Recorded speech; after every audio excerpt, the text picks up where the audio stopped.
Hello friends. Our topic for today is Constitution, why and how. As we can conclude from the topic as well, our discussion would revolve around Constitution only. In Indian context, how is the Constitution made and why do we need it? I have put pictures of cartoons with their meaning for reference and better understanding. Just take a note of it. What is a constitution? Yeah, but before that, let me tell you that definition of constitution is not fixed. It varies according to the different ideologies of different philosophers. Like the ideology of Aristotle talks about the citizens and the way they are arranged. Worsley, another philosopher, defined constitution as the collection of principles. Lewis stated that the constitution is the arrangement and distribution of sovereign power. Sovereign here means independent. Let's see the basic meaning of constitution. A constitution is a document or set of documents that specify how state is constituted and norms it should follow. First of all, see here, it is written constitution. It is written document or set of documents. What does this indicates? We have been hearing that UK's constitution is not written, but is that so in real sense? No. Basically, there are two types of constitutions, written and unwritten.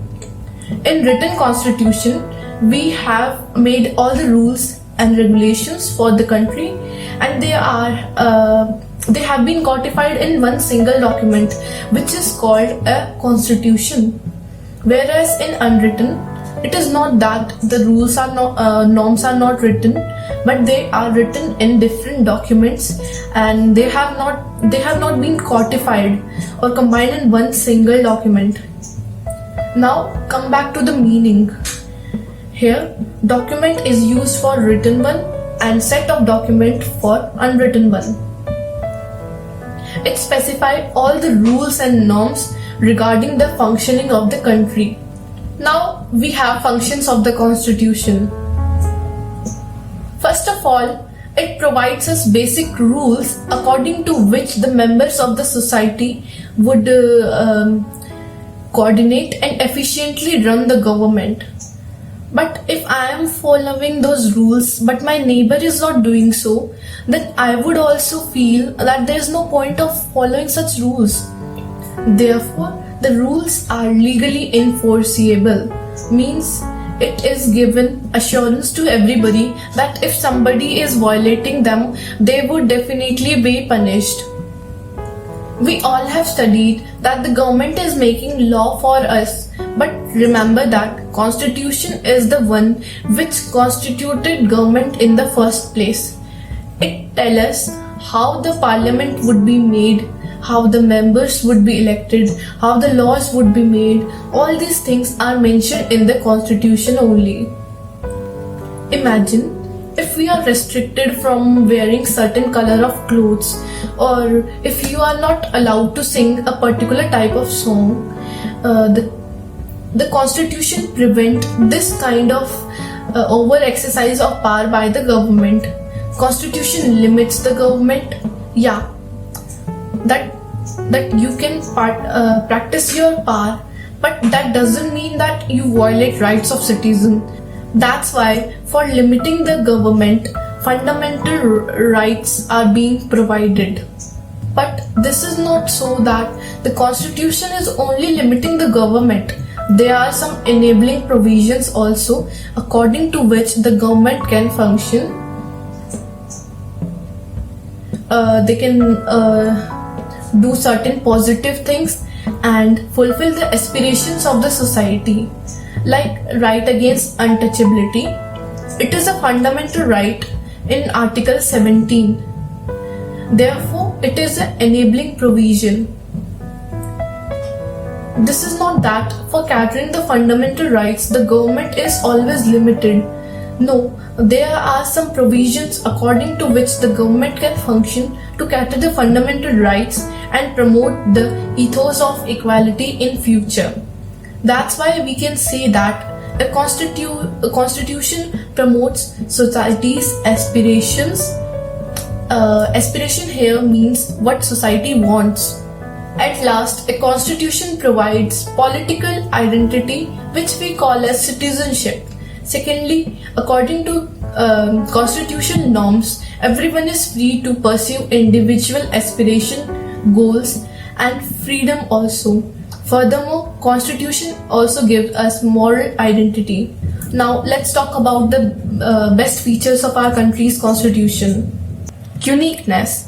It is one of the chief character of our constitution. Though our constitution is an amalgamation of best features of many existing constitution, but at the same time, the needs and aspirations of the people were not ignored. Lengthiest constitution. Our constitution is the lengthiest and the most detailed constitution of the world. It is divided into 22 parts and has 395 articles and 12 schedules. One of the key features of our constitution is that it is enacted and drafted by the Constituent Assembly. Our constitution is both rigid as well as flexible. A constitution is considered rigid or flexible on the basis of amendments. A rigid constitution is one which cannot be amended easily. On the contrary, a flexible constitution can be amended easily. The strength of a rigid constitution is that it is stable and is a guarantee against hasty changes. A flexible constitution is considered flexible in nature and helpful in development of the nation. Now let's see how our Indian constitution was made. It is made by Constituent Assembly between 9 December 1946 to 26 November 1949. Members were not directly elected, means they were not elected through universal franchise. In this there were 292 members from provinces and 93 seats from princely states. And the members of Legislative Assembly were elected by single transferable system of proportional representation, the method of election of the president. Next we have the composition of the Constituent Assembly. After the partition, the number of members reduced to 299. Earlier, there were 385 members, 292 from provinces and 93 seats from princely states. But on 26 November 1949, only 284 members were actually present to sign the constitution. Although members of the assembly were not elected by universal suffrage, but the assembly was a representative body as there were people from different religions also. During the partition, there were a lot of violence. Our Constituent Assembly made the constitution under immense pressure and violence because of the partition. One important thing is that our constitution was committed to a new concept of citizenship. Do you know at the time of Britishers or the Mughals, we were not titled as citizens. We were called as the subject to them. Subject is under the power of another, whereas the citizens mean they are sovereign, means they are free. In citizenship, there are no hereditary rights and subject do have a master. The members of assembly disagreed to each other in many issues, like Ambedkar was a bitter critic of Mahatma Gandhi. The arguments were of different types, like whether the country should have a centralized or decentralized, or like what power should be given to the judiciary. So the question arises, like we adopted the model of decentralization, so why was that done? Because the arguments were of two types. Some were in support and others opposed the idea. So why this idea was adopted? So the basis of adopting a particular idea was public reason. Public reason means discussion and reasoned arguments. So there were a lot of issues, but finally they were resolved with the help of public reason. The only thing that was passed without any discussion was universal suffrage. This was passed unanimously. In this topic, the main points are Rajendra Prasad, Sardar Patel and B.R. Ambedkar opposed each other in many things. The assembly worked for 166 days spread over 2 years and 11 months. Although the assembly consists of 292 members, but out of them most prominent were H.C. Mukherjee, Rajendra Prasad and B.R. Ambedkar. Inheritance of the nationalist movement. The main framework of our constitution was designed earlier only. During the nationalist movement, it was pretty clear that what would be our norms in the independent India. So the Constituent Assembly just gave it a written form. India is an independent, sovereign republic. All these things become the part of Indian Constitution, which were defined in the objective resolution. Here, sovereign means that we are free to take our own decision, and the republic means the head of the state is an elected person. India shall be a union of erstwhile British Indian territories. This literally means that India shall be a collection of British Indian territories. Third is that the peace and welfare of mankind would be promoted in India. And the fourth one means that all the people of India would be socially, economically and politically secured. The other thing which ensures efficiency of our constitution is that we have a balanced distribution of power. We have two types of divisions of power, horizontal and the vertical. In horizontal, the power of government is divided into three institutions, namely legislature, executive and judiciary. They all are equally independent and share equal powers. Whereas in vertical division, the power is divided in three tiers of the government, like union, state or the local government. They all have their own jurisdiction.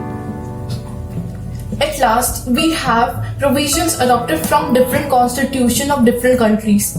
We adopted many provisions from different countries. Our constitution is an amalgamation of good points of many countries like the French, Irish, British constitution and etc. etc. British constitution. We adopted first past the post system.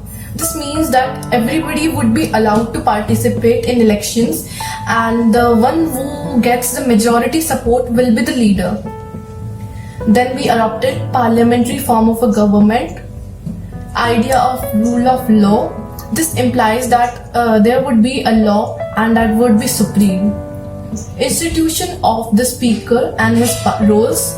There would be a particular law-making procedure. United States Constitution. From this constitution, we adopted the idea of fundamental rights, the provision of the judicial review and the independence of the judiciary. Judicial review is the power of review the laws enacted by the parliament and legislature to ascertain whether they are in conformity with the provisions of the constitution or not. And the third is the idea of written constitution. From the French constitution, we adopted the principle of liberty, equality and fraternity. Liberty of thoughts, expression, belief and faith. Equality of status and opportunity. Fraternity, assuring the dignity of the individual and the unity of integrity of the nation. From Canadian Constitution, we adopted a quasi-federal form of government, means a federal system with a strong central government. Then the idea of residuary powers. Next, from the USSR Constitution, we adopted the idea of fundamental duties. Next, from the Irish Constitution, we adopted the provision of directive principles of state policy. They are basically the guidelines for the government to function.